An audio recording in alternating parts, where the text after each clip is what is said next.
Good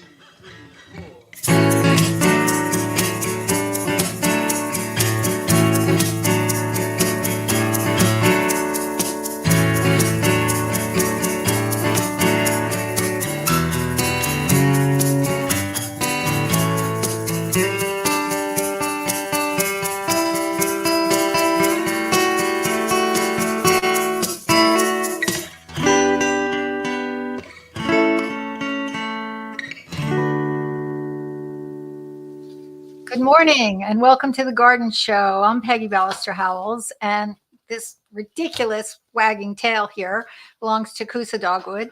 He's a very happy boy. He's 8.5 years old, and we don't know what he is, but one of the things I got for Christmas was 3 doggy DNA tests. So maybe this week we'll sit down and figure out how to do that, and then we'll know what he is, other than, kind of really cute and has a gigantic ears. But he's a fun little guy, loves everybody, so that's good. And we'll let him get on with his business, but he likes to start the show and say good morning. I'm going to give the phone number. It's 888-399-7344.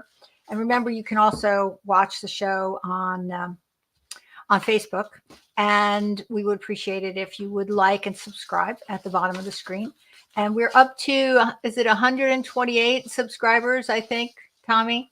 Yeah, it's 128. So I think it's up only 2 from last week. But I mean, it is the middle of winter, so it's not too surprising.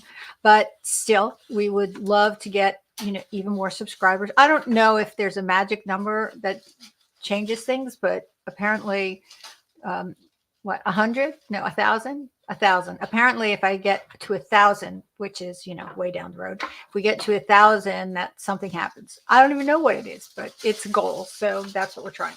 So again, if you could click on share and subscribe and the like and all that stuff at the bottom, that'd be great. Let's do a slideshow. Can we do a slideshow? Okay. I think this one I really planned to do last week, the snake plant. So let's do that this week. And okay, this is my snake plant, and this is your classic green snake plant. It's kind of, slightly variegated, different. I don't even know how old this plant is. It's 40 years old, maybe something like that. It's very old. And, I have divided it many times, but this one of the great things about this plant is it's really tolerant of low light. I wouldn't put it in a closet, but this one is on the back wall of the greenhouse, which is not really a greenhouse. It's the original closed-in porch, screened-in porch. And so it's up high on the bookshelves, so it doesn't get any direct sun at all. It is bright, a lot of indirect light, but no sun. And it's thriving, and it just keeps growing. Occasionally, it will put out a flower, and the flower is really fun because it has a wonderful scent, which mostly comes out at night. Not other plants do that as well.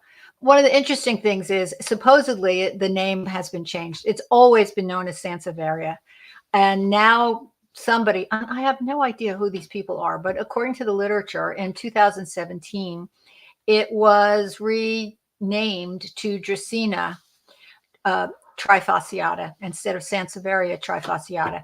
I don't know why. I don't know who does these things. It just confuses the literature tremendously, does far more confusion than it does clear anything up. But that's what's in the literature now, a new name, Dracaena trifasciata. And it's called a snake plant, but it's also almost as well known as mother-in-law's tongue, which isn't very complimentary, but nonetheless, that's what it's known as. And St. George's sword. I've actually never heard of that. I've never heard anybody say that, but it's in the literature. So, maybe someplace else, some other part of the country or the world knows it as that. And finally, Viper's bowstring hemp. Don't ask me why, I don't know, but that's also in the literature. But most people around here call it snake plant. So let's look at some other more interesting snake plants. These are 2 that I love, And again, not in the greenhouse part, in the sitting area part, a little lower down. So they probably get a little filtered sun through the other plants. The one on the left is called Moonshine, and the one on the right is Bantel Sensation. And I've had them both a very long time. I have divided them. The Moonshine looks like it could be divided now. It's pretty crowded in that pot. The Bantel Sensation I divided not too long ago. It takes a while for them to get established. They're slow growing. And the Bantel Sensation is particularly difficult to divide because it's so tall and it tends to flop over. So it does, it flops over. And so it needs a lot of support when you're trying to divide it and repot it. But it's now firmly established in that pot and it's upright without any help. And I really like both of them. And that's a close-up. You can see the foliage is very different. The Moonshine one is very smooth and a light shade of green and with wide leaves. And the Bantel Sensation is a darker green with white, lots of white striations, very narrow leaves, very tall, but both very attractive. All right, this one, I don't know the name of this one. The only one that I've ever seen is the one that I have. And I have divided it many times. It is painfully slow growing. I repotted it, divided it a couple of years ago, and it's only now getting established in the pot. But I want you to look at the leaves. They're kind of unique. See how they have a long stem before they get wide at the top. And I'm sorry to show you a damaged leaf, but it was the best picture I could get to show you the way the stem and the leaf come together. It's actually all leaf. It doesn't really have stems. It just looks like a stem.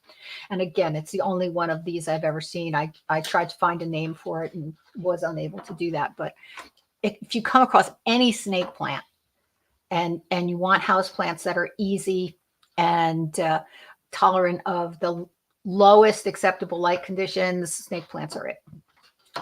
All right, this one was a gift recently, and this is a more classic variety, Sansevieria, and maybe now it's Dracaena, Honey Eye, and then I'm trying to find this one. I don't know. It didn't have a name tag, but it was a gift, and it appears to be a dwarf version, and so I think maybe dwarf Laurentii, because I did come across many pictures. I can't guarantee that that's what this is. But it is kind of nice because, you know, the problems I was having with the tall ones that flop over, this one's not so tall and it would fit in a larger array of spaces and is still very attractive and very, again, low maintenance. All right, this one is called Boncelles. And I made a really stupid mistake. I went to one of the wonderful greenhouses that I go to, and I bought a second one. Didn't realize that was one of the ones I already had. Very hard to remember specifically. So I went home and divvied up the one that I had to propagate it. So with a little luck, I always like to use these as house gifts when I go to people's houses or gifts when people come to visit the greenhouse. I like them to leave with a plant. So, and I also like to propagate to have interesting things for the plant exchange. So I may have one of these, put one of these in the plant exchange, but it's so different. I think I have a close-up of the, yeah, see, the leaves are very fat and very three-dimensional, and they have a little bit of a look of celery when they finish opening. You see how it has like that indentation in the center? Very different than the other ones, and it stays very small. I mean, maybe it'll get big in time, but I've had the one for a couple of years and it's stayed small. So I think it's a dwarf variety. This one is called Cylindrica, and it's round. It doesn't have that celery gap down the middle. It's just round and very, very, very pointy. My husband hates this one. Okay, next. And this one is a little bit different, and I couldn't find a particular variety name on it, but it is also cylindrical, but it has grooves. It has lots of grooves. It's not smooth. The other one was smooth. This one has grooves. Again, probably cylindrica, but a different variety. Couldn't find a specific name for this one, but again, this one's hard to propagate because it's so tall and narrow and very challenging to keep upright when you're trying to divide it. This is just a bird's nest snake plant, and one is all green. They also come in green and yellow. Again, a small little plant, low maintenance, low light, nice little gift, a nice little thing to have on a north-facing windowsill. Easy peasy. This one is, these are two. Again, I buy them when I see them because they intrigue me. Anything that's as easy as these are. But the selection in like big box stores, or sometimes you just come across something really strange. And unfortunately, a lot of those times, all it says is houseplant on the tag. So I buy them because they're interesting looking. And then I try to find the variety names. The one on the left sort of grows more pineapple-y, from the center with the foliage sticking out on the sides. And that one might be Giga or Gija. I don't know. I have never heard it pronounced. Spiky could be. And the other one is very skinny, and it doesn't grow like that. It all comes, closer to the ground. It doesn't have that pineapple-y center growth habit. And so the other one, the closest I could find, and I think I'm pretty accurate, but I wouldn't put money on it. Mikado. Again, if you see them and they're cool looking, get them. Is that the last one? Okay. I did go to that outrageous place in Chatham. I think it's called The Farm in Chatham with my something. It was that place. I think Chris told me about it, but I went there with my brother, who we affectionately call Uncle Matt, and they had some amazing, amazing snake plants there. Also, I went to the place in Seagirt, and they had some amazing, but like a single leaf was like $40. So wasn't too keen on those. But if you see interesting snake plants, you should get them, because they really do make excellent house plants. And one by itself, maybe not too much, but if you cluster them together, then they become really interesting. All right. So can I give the phone number again? All right. It's 888-399-7344. That's Pegi, Pegi, 7344. And we'll be here till 11 o'clock to answer your questions. And, thank you for the reminder. Tommy just sent me this little chat thing. It's all very high tech here. To remind Chris to call in about his composting. And Pat from Edison sent me a picture of her amaryllis with some questions. So it would be really good to chat with her. And also, we want Bob to call from Piscataway because I have all kinds of information about gazanias. All right, so we're going to go to the phones, and who are we going to talk to? Mary. Oh, we're going to talk to Mary from Warren. Hey, Mary, how you doing? Okay, Mary, are you there? Oh no, we lost Mary. Lost her. Sometimes the buttons have their own personality. All right, let's. Ask her to call back. Mary, please call back, or is that her calling back already? Danny from. All right, so we'll go over to Metuchen and say good morning to my dear friend Danny girl. How you doing, Danny? Danny? Danny? Hello. Hey, there you are. I guess our buttons are being cranky this morning. How you doing? Happy New Year. Happy New Year. Happy New Year. So, remember I had called you a couple weeks ago and asking you about advice for rooting some rhododendron? Yes. So I finally, after the crazy holiday things, and I finally had time. So last week I potted them up now in a tiny little plastic cover, under the plastic cover in my greenhouse, in my sunroom, and with the heat mat underneath it. So what I would like to find out from you is, we are going to close down my sunroom, turn off the heat. So where would be the best place to keep them? I understand that they are, cold tolerant. So would it be better that I leave them right in there, but with the heat mat underneath it, or should I bring them into my basement? That's a tricky question.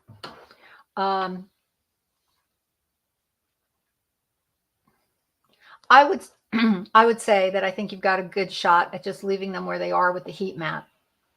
As long Okay. as it doesn't get, bitter cold, I think you'll be okay.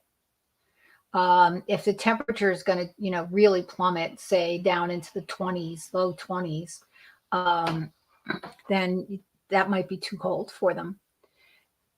Under ordinary Right. circumstances, rhododendrons can definitely tolerate that kind of temperature. So you'd be okay, but they're in pots, they're above ground, and they do have the heat mat.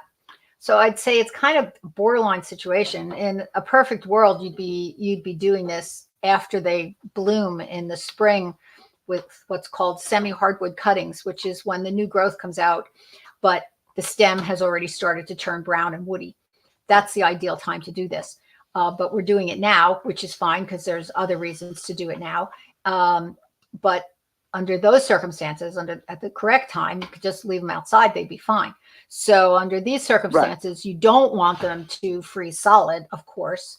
With the weather being what it's been, I think that's highly unlikely. I think the light is better.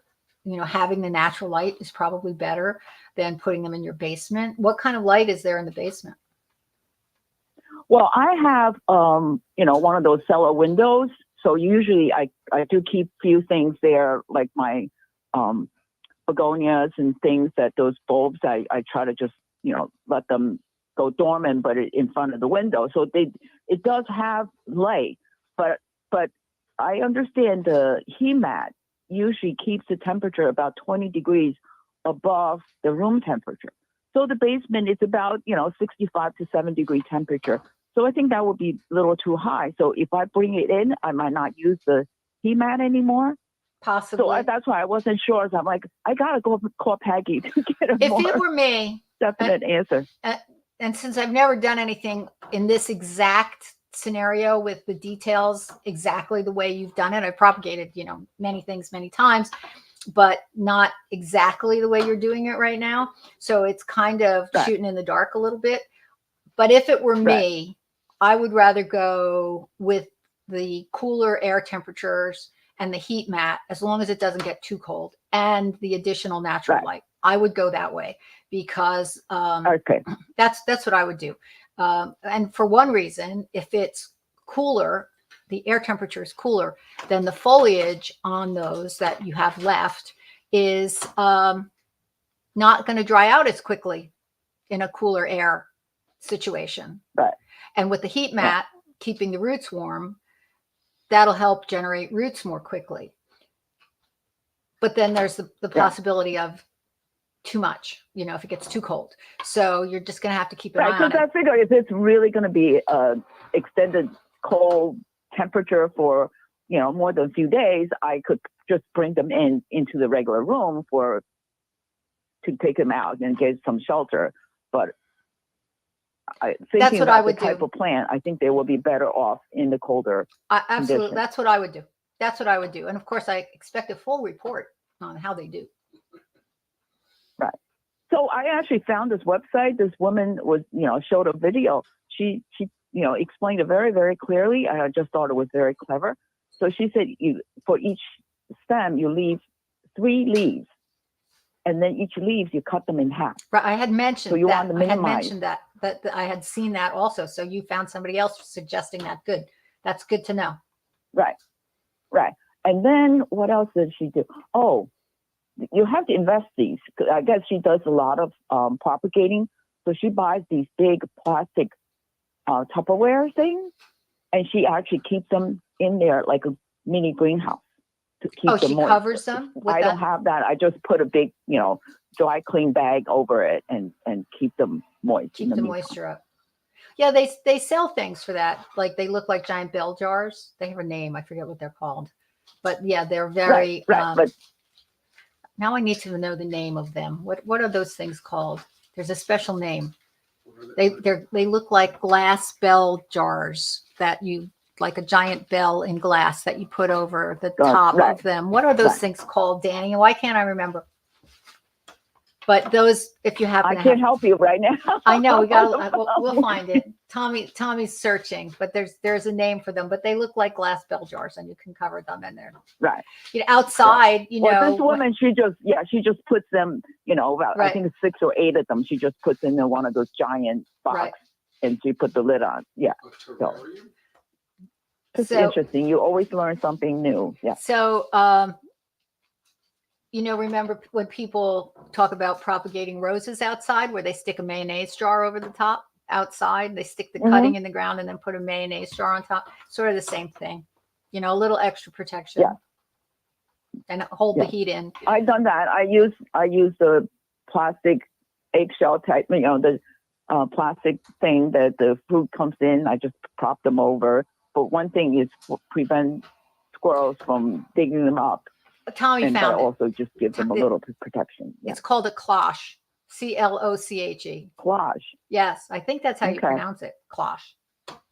But that's what it is. See, and it looks like a beautiful glass bell. And I've never bought one. I've been tempted many times. I've been tempted because they're really cool looking and they work. Both. They do both. But I've never seen one that I was tempted to spend the money for. Because they tend to be very expensive. I can imagine they're pretty costly. There are a lot of other ways that you can spend your money. Right, exactly. Plants itself. But they are cool. They are definitely cool looking. And but the other part of them is, they're made out of glass. And in a greenhouse where everything's wet and you're picking up things and putting things down and hosing things, I can't imagine it would be all that difficult to break them. So to spend, they've just came in and show me that you can buy one from Target for $8. Oh, I wonder how big it is. Or Michael's $8.99. Well, I will definitely look into that. So we'll see. The ones I've seen have always been more like in the $45 range. So, but I will definitely look into that. So yeah, cloche, that's what they are. Cloche, CLOCHE.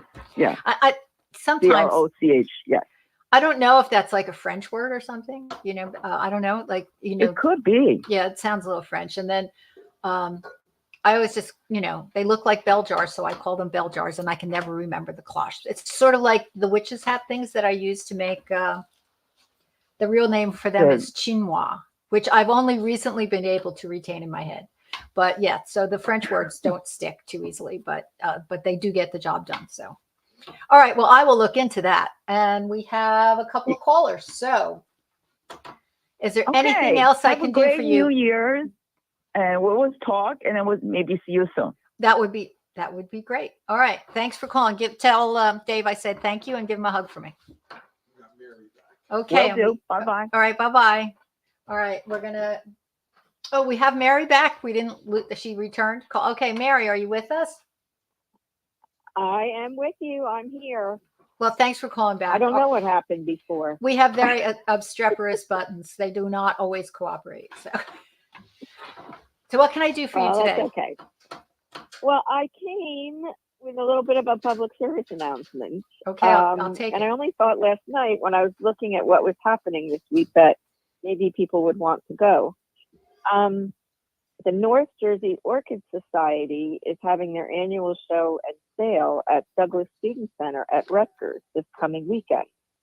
So next weekend? It's on. Yes, January 12th through the 14th. We went there once, and the orchid that I bought there, I still have, and it blooms regularly. It blooms sometimes twice a year for a long period of time. It blooms a really long time. Oh, maybe we'll do that. You want to do that next weekend? Douglas. Yeah, it was over at Douglas. Yeah. Oh, that's really good news. I think maybe that'll be a fun thing for us to do next weekend. We need a date day thing for January. So maybe we'll do that. So thank you for sharing. That's it's good. If people are interested, you can go to their website, orchids.org. It's and the you North. You have to register your car ahead of time. You have to register your car ahead of time? Yeah, with the university, because you're parking in the university parking deck. That's right there by the student center. Oh. And they want to know whose cars are there. It doesn't cost anything to register them. You just have to put in the make and model and your license plate number. All right. Well, we will investigate that because I think that would be a fun thing to do. I would like to do that. So maybe we'll see you there. Yeah. Yeah. I actually last year for the first time, and our first time for me. I think she may have been there before. And they had beautiful, beautiful things that I never would have thought were orchids. Yeah. On display. It was amazing. It was Well, just amazing. I think I'm going to go to that with my husband. It'll be fun next weekend. Probably Saturday, right? Saturday we'll go in the afternoon. Okay, we're going to go Saturday afternoon. That is the well, plan. You can't go on Sunday. Well, certainly not Sunday morning. That's for sure. I am occupied on Sunday mornings, but Yeah. But we'll go. We'll see if our friends Joe and Liz want to go. They might enjoy that. All right. So that sounds like a really good plan. Is there anything else I can do for you? I mean, you just did something for me and for us and for our listeners. So is there anything I can do for you? I can think of. I still haven't split my fern, but that's on my list of things to do this week.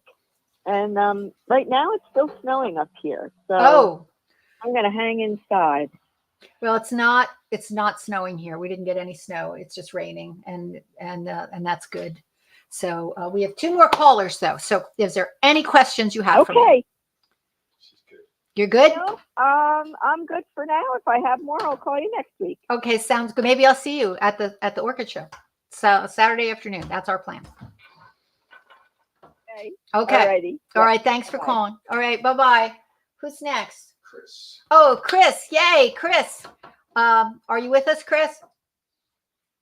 Yes, I am. Good morning, Peggy. How are you today? I think I'm jolly. I think I'm in a kind of a jolly frame of mind. Sure. So you did send me a bunch of slides, a bunch of images. I had a little trouble downloading them.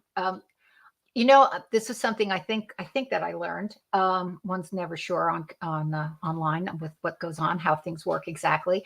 But I think when I save the pictures you text me, they go into my slide collection or my image collection based on the date they were taken. And so I was having trouble finding them because they were all over the place. So what I ended up doing was taking screenshots of the pictures that you sent me and saving them like a second time currently. So it was a bit of an ordeal to get them. Okay. But we did figure it all out.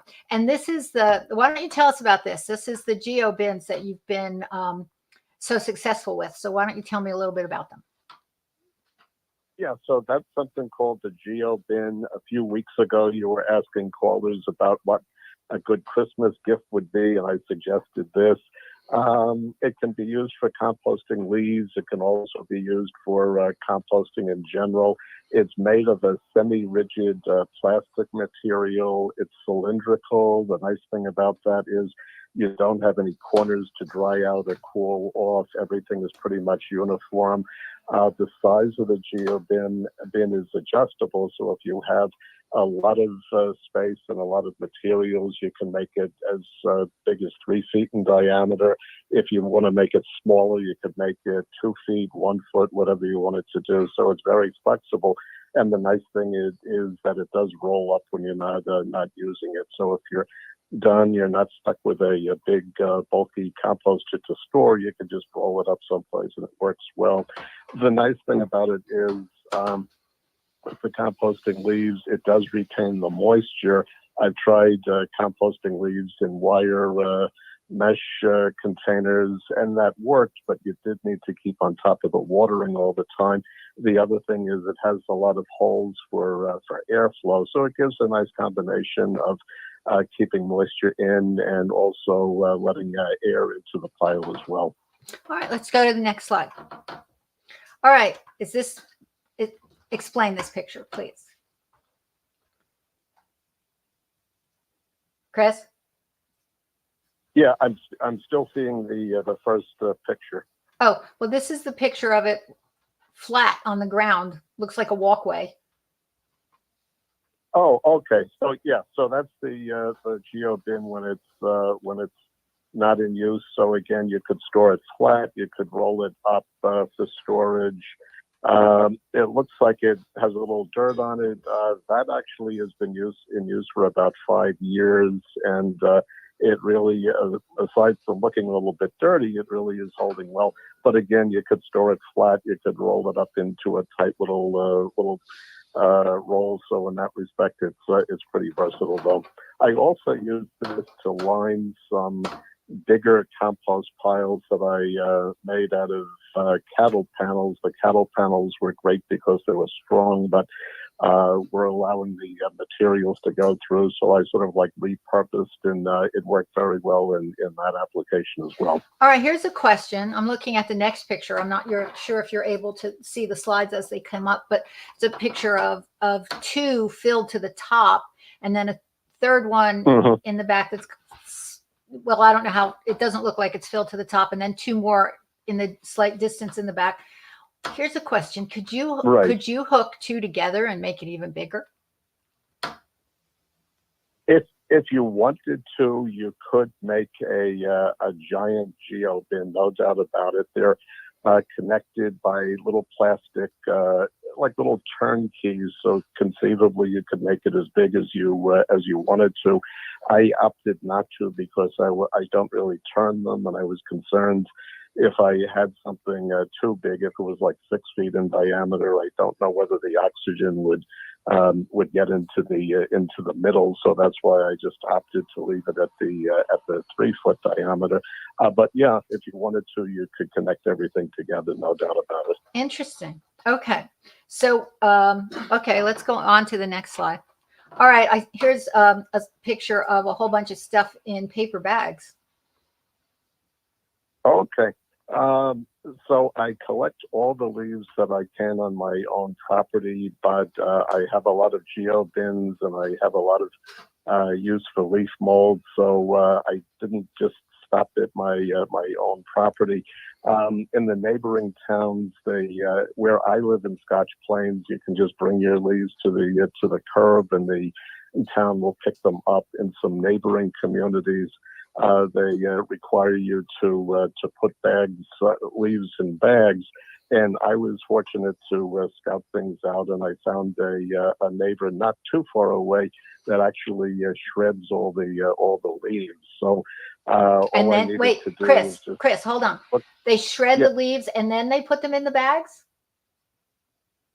Yeah, I don't know whether they pick them up with a lawnmower and put them in the bags, or whether they have one of those attachments that, like a chipper shredder.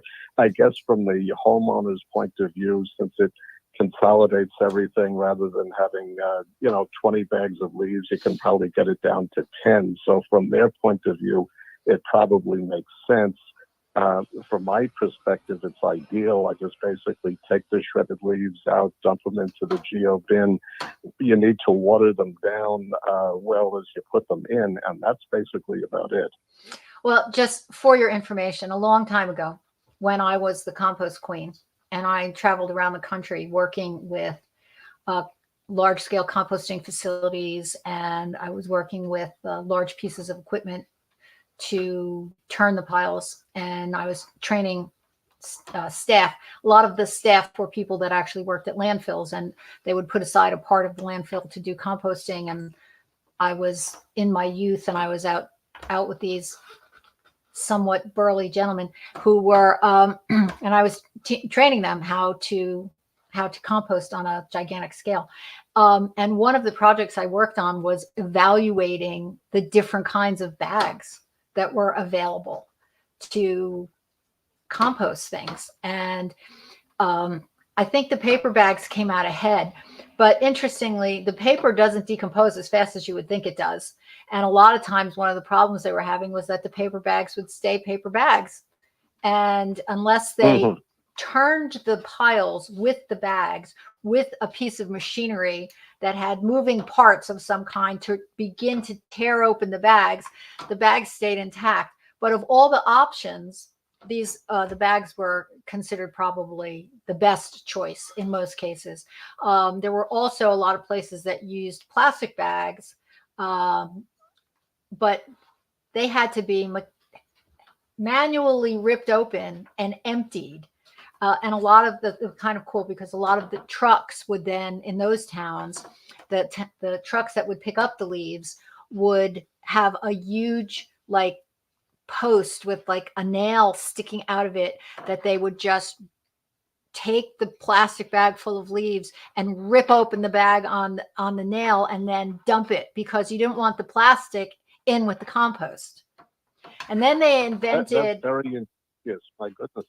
And then they invented decomposable plastic bags out of a corn-based material, and they were kind of acceptable, but the problem was that they didn't decompose fast enough. They would decompose eventually, but you still really had to rip them open if you wanted the compost. You could leave it in there, it would decompose, but it didn't open fast enough. So it was a real challenge, and also depended on the size of the community, because you would take a different approach. And if you were doing your compost, if the towns were doing the composting themselves, they would want to take a different approach. And some of the towns would collect it and then take it to farms, and that would be a different approach. And but the use of bags was really a challenge. It was not, there was no panacea. There was no perfect bag for all situations. And it was an interesting study. And I did the project for the people who make hefty bags, and they made a kind of compost bag. I mean, they were the people who were paying me to evaluate. And I went all around the country evaluating all of these different bags and the different kind of machinery that was bag openers. So it was it was unique for sure. The bags are durable, no doubt about it. If I have some sitting around in the yard, eventually they'll decompose. But for my purposes, for the leaves, you definitely have to open them up, moisten them down, and they're pretty much good to go, though. So when you dump them into the geobins, I would think that you would dump a bag, soak it, and then dump the next bag. Is that how you're doing it? Yes, yeah. The leaf. What's the term for that when they repel water? They tend to be hydrophobic. Yes, hydrophobic. The water tends to run off. Yes. Yeah. So I'll tend to put the leaves in, sort of like pull them apart with a fork so that they're not too clumped together. I'll moisten everything down and then add more leaves. So really, the biggest labor is just dumping the leaves, getting them broken up so they're not in big clumps, and getting them moistened. And that's the bulk of the labor. Though after that, you have very little to do. All right, one more question. Do you add any source of nitrogen to speed up the decomposition? Yes and no. It's funny. In the early part of the season, when people, I guess these leaves were picked up with a lawnmower, because sometimes there will be green lawn clippings mixed in with some of the earlier leaves. So I'll have that. I did check the lawn to see if there were weeds growing, and it looks like a nice mixed herbal lawn, see dandelions and everything. So it doesn't look like it had weed killers on it, so some of that will get in. Also, I was reading that when leaves come off the trees before they get dry and brittle, they also contain a certain amount of nitrogen at that point. So that's about the extent of it. But no, it's a slower, colder composting process, but it works pretty well. All right, so here's your finished product, right? Which looks looks pretty actually, good. This is the finished product is on the other side. These are plants. The one to the left are sweet potatoes that I grew inside the geo bin. So even though it wasn't completely, that other thing with the shovel. This is the finished product.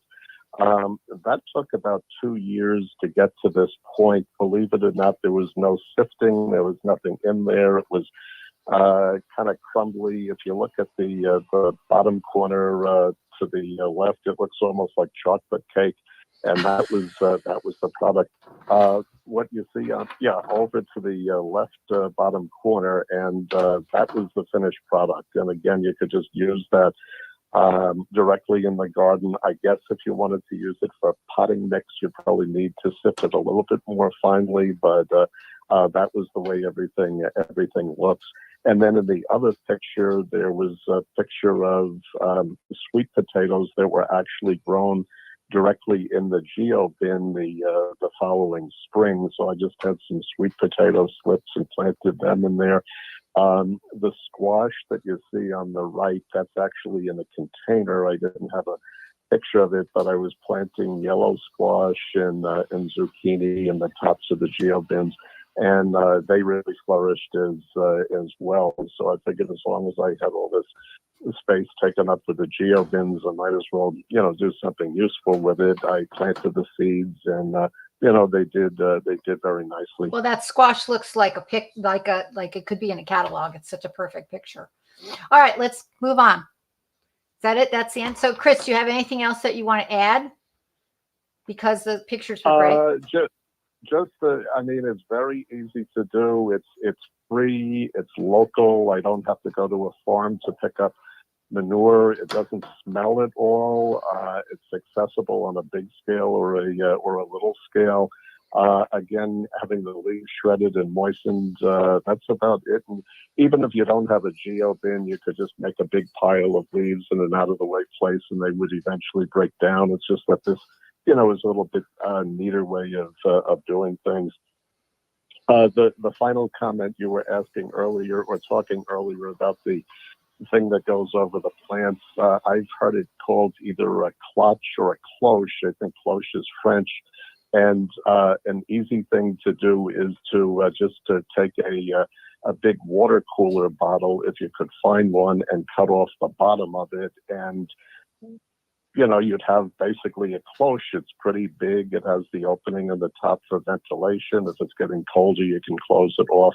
But it's cheap. You can use a reciprocating saw to pull off the bottom part of it. So, just a thought for your listeners. I've used it a few times, and it did work well. That's a good idea. I like that. Okay. Well, Chris, you're always full of good ideas. It's always fun to chat. But let me move on because we have a couple more callers, and I'm sure we will be in touch again soon. So thanks for making sure I got those slides. Okay. Oh, thank you very much, Peggy. Take care. We'll talk soon. Bye-bye now. All right, let's go over and have a little chat with Pat from Edison. Hey, Pat. Hi, Peggy. That's a Happy New Year. Happy Merry New Christmas Year. too. That's a great picture you sent me. Those are very happy. Good. Those are very happy amaryllis. I am so pleased with them. For I don't know how many years I got absolutely nothing.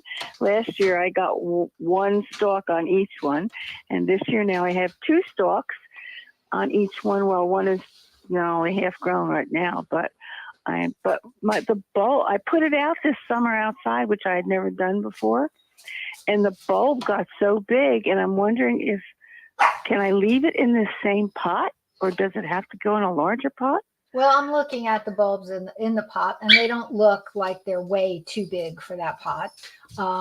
Oh, good. So Okay. Not absolutely necessary to put them in a bigger pot. The time to do it is before they start growing. So not now, when they're dormant, when they slow down. But the fact that you put them outside, that's the magic. That's the magic, because, I've told the story so many times, but when I used hundreds of bulbs, literally hundreds of bulbs in the display gardens in New Brunswick when I was a county agent, and I used them to edge the flower beds and the vegetable gardens that were on display, and they were everywhere. They were just everywhere, and they got outside in the ground. They got huge. They got softball size. They got so big. Wow. And that's when you get, as you can see in this picture, you can get 2, sometimes even 3 flowering stalks out of the same bulb, out of one bulb. But the other thing that can happen is the bulbs can divide. That's another thing that can happen is sometimes the bulbs divide. So if you're interested in propagating them, then the time to do it is before the new growth comes out while they're dormant. And then you can either put them in a bigger pot or you can divide them, your choice, depending on if the bulbs have split or not. But looking at the bulb, would you know how to divide it? Do you have it to would, cut it, or it will would it break be, apart? it or? would be very obvious. It would be Oh, small. okay. It would be small bulbs developing around the perimeter. You would see it. It would be very obvious. Oh, okay. Now, if you notice in, well, I guess it's both pictures. I have different blades of, I don't know what to call them, leaves, stems, whatever, coming out of the pot that are not, they're not flowering or anything.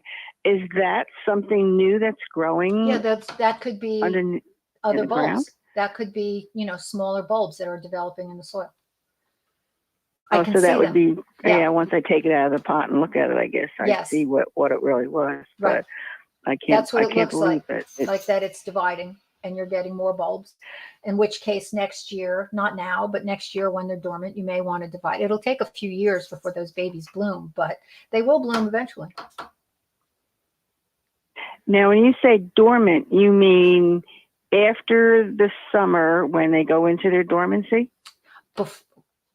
Not when they go into their Or dormancy, when they've been dormant for a little while and you're getting ready to start them up again. That's when you do it. Okay, so that would be like in the fall sometime, or Yes. early Yes. winter or whatever. Yes, Yes. correct. Okay, because that's what I did this year. I mean, I left them outside as long as I could. I brought them in. I let them. Everything died back, and then everything started sprouting up. I said, "Okay, I guess we're on our way." But yes, yes, I'm that's really, when you really divide them. pleased. I had to show you them. Well, they look spectacular, so that's good. And I like your spathiphyllum in the background too. That looks quite healthy. So, Yes. all right. Is there anything yes. else I can do for you today? No, not for today. But thank you very much. I'm glad you appreciated the pictures. Absolutely. All right. You have a great day. Happy New Year. Yes, you too. Bye-bye. Bye. All right. So my next. Oh, did Danny call back? She had a question. No, there was. I thought she was on there. No. Okay. So let me give the phone number. It's 888-399-7344. That's 888-399 Pegi. That's 7344.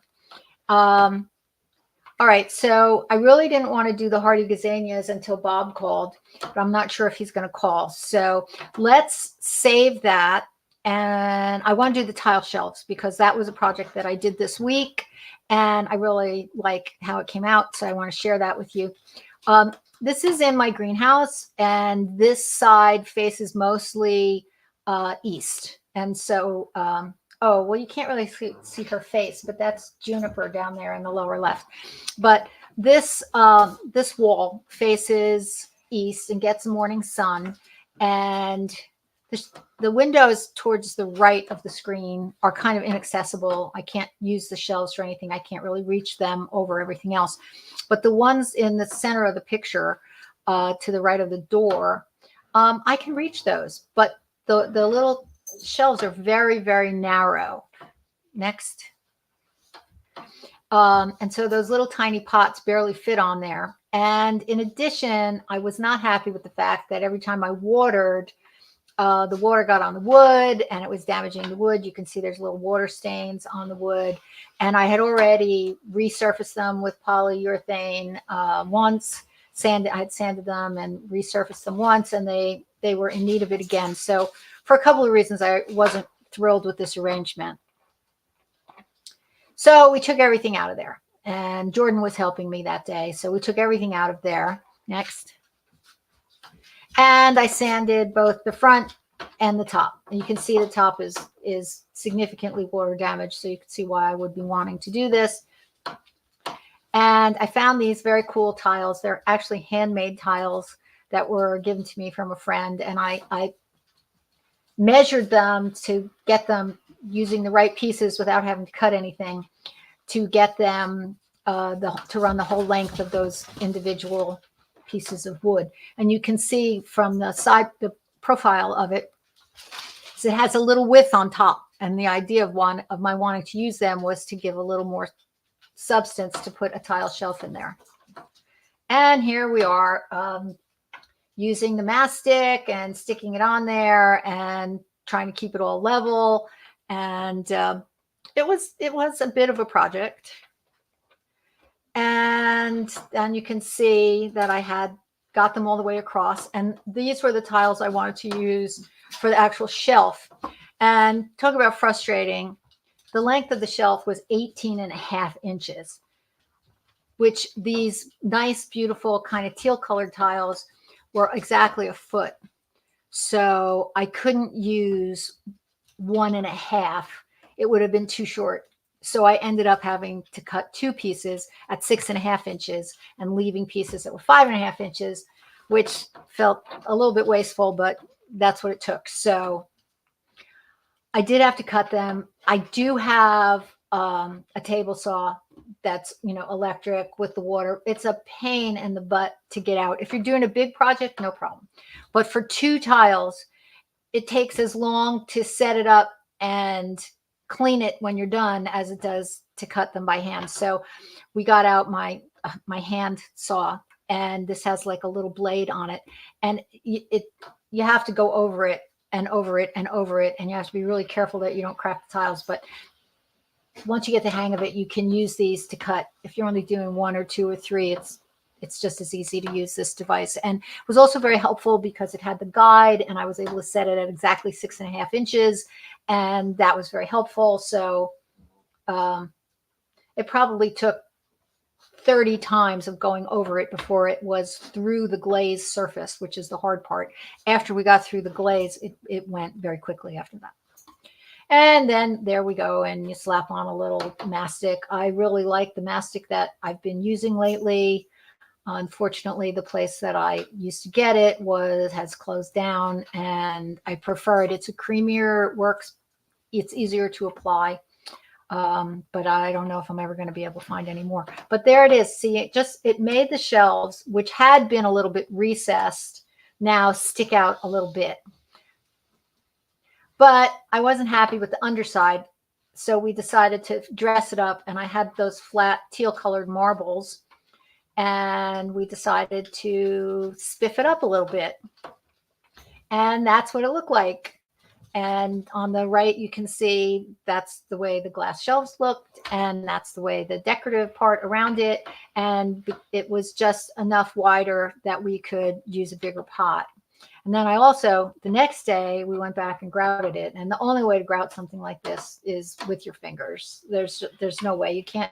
There's all kinds of tools that you can use for traditional tiling on a flat wall or the floor.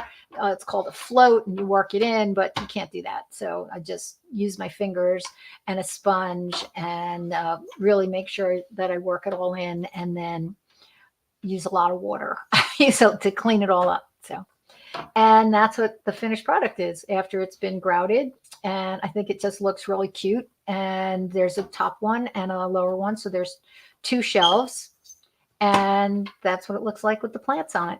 I think in the future, for propagation purposes, I think I would use square pots. That would fit a little better on the shelf, because what I've done here is I moved all the Mexican petunias, which I had propagated, and aren't they doing well? I had shown you that in the past, and they're doing very well. There's new growth on all of them. Even looks like that one might be trying to make a flower. But in the future, for that kind of project, I think I'll use square pots, and then I can use a slightly smaller saucer. And it doesn't really matter when you're propagating, but all those little cactus and succulents that I have on that shelf also being propagated, I think they're much less likely to fall off the shelf. So that's good. But this was a project that, it took several applications of my time and work. So I was really out there like at 3 different times working on it. And the first day, of course, was the longest, but I just love how it looks. Makes me happy. It's really cute and gives me more usable space. Okay, so I think that's the last picture. So let's go to Bob from Piscataway. He's next. Is Bob next? Okay, we'll go to Bob. Yay, Bob. Are you with us, Hi, Bob? Peggy. Hi, how are you? I'm doing well. How about yourself? I'm good. Wait till you see what I have for you. Can we have those hardy gazania slides, please? Tell Diane we'll stay. Oh, and Diane, yeah, we're gonna stay on. Don't worry. Just you can go get yourself a cup of coffee if you want, but we will stay past the time to answer your questions. So Bob, these are what the classic picture of gazanias, right? I mean, they're awesome flowers, right? Is this No. what yours look like? No.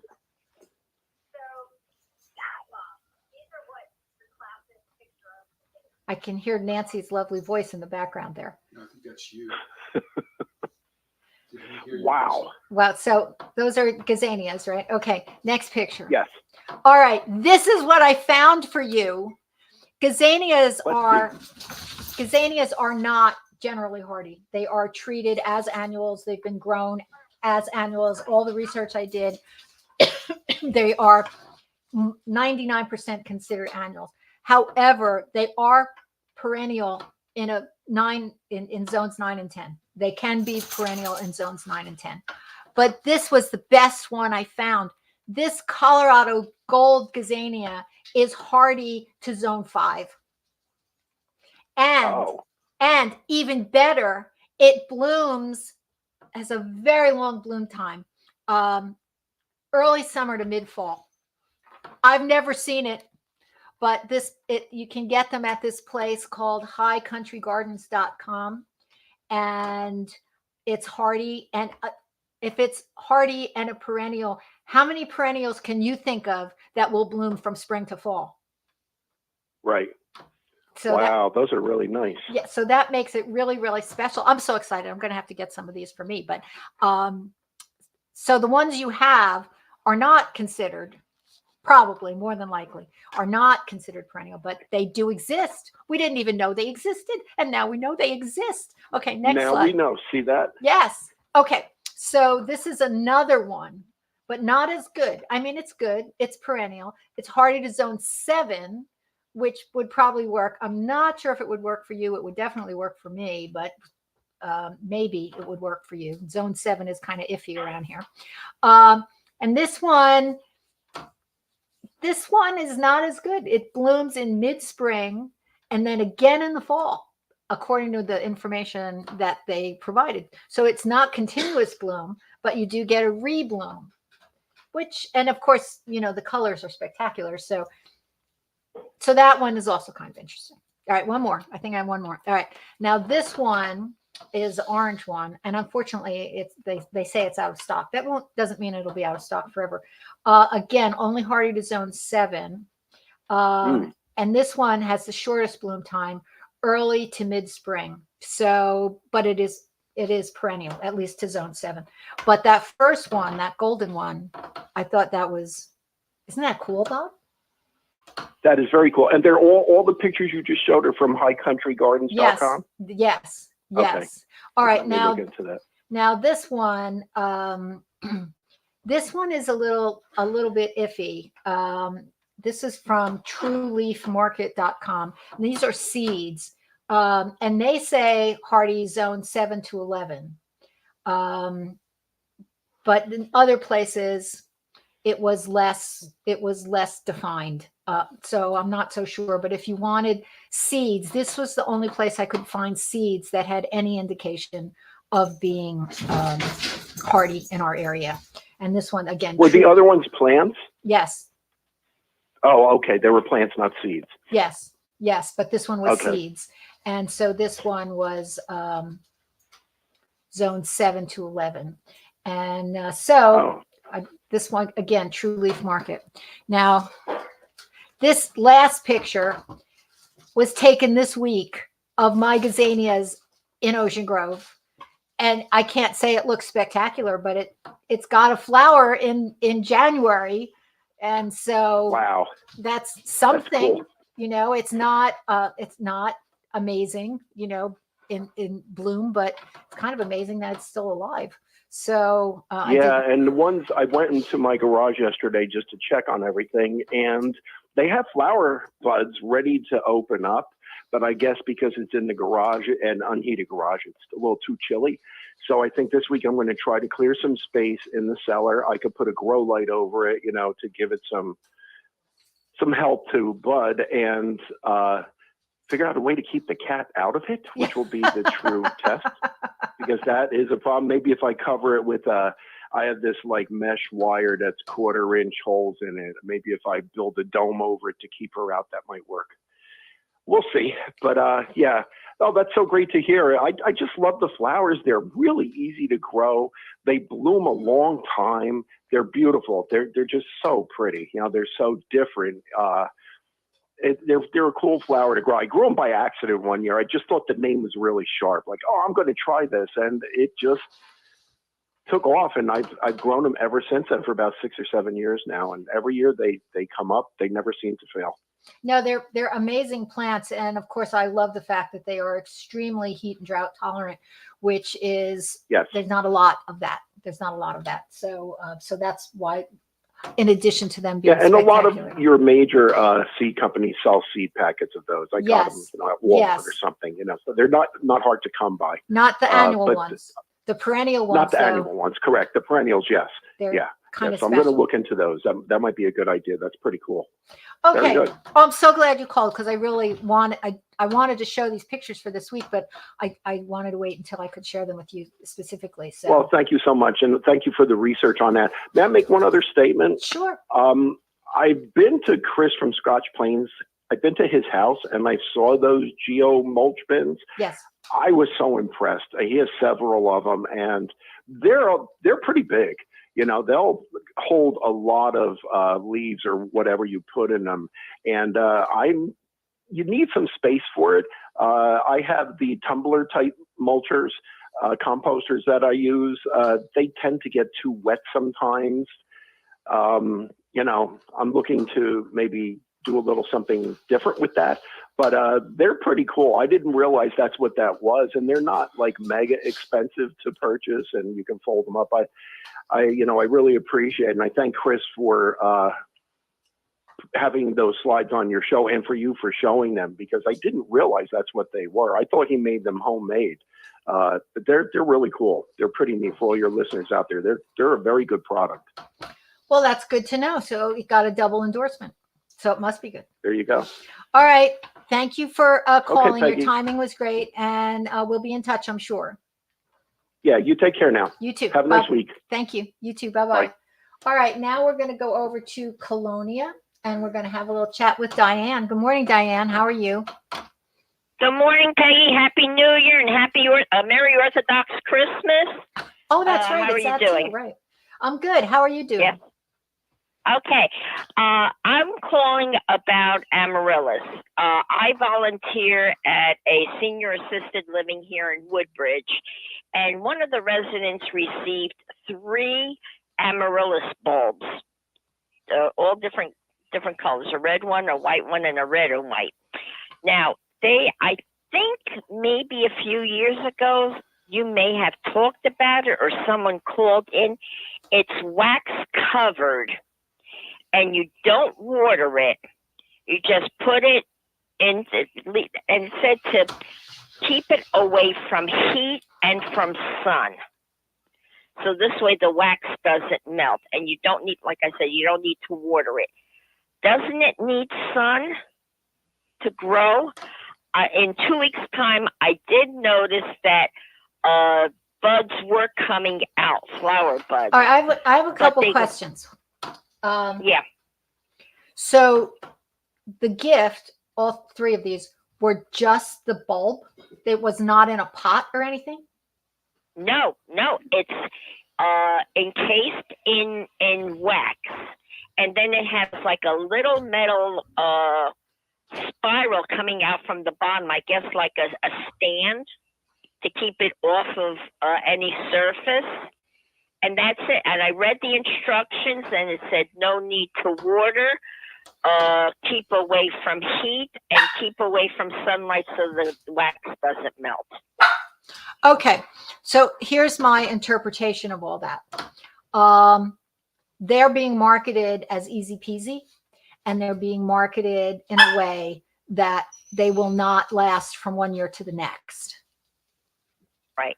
But they will bloom because there's enough moisture in the bulb to sustain the flower and the bloom time.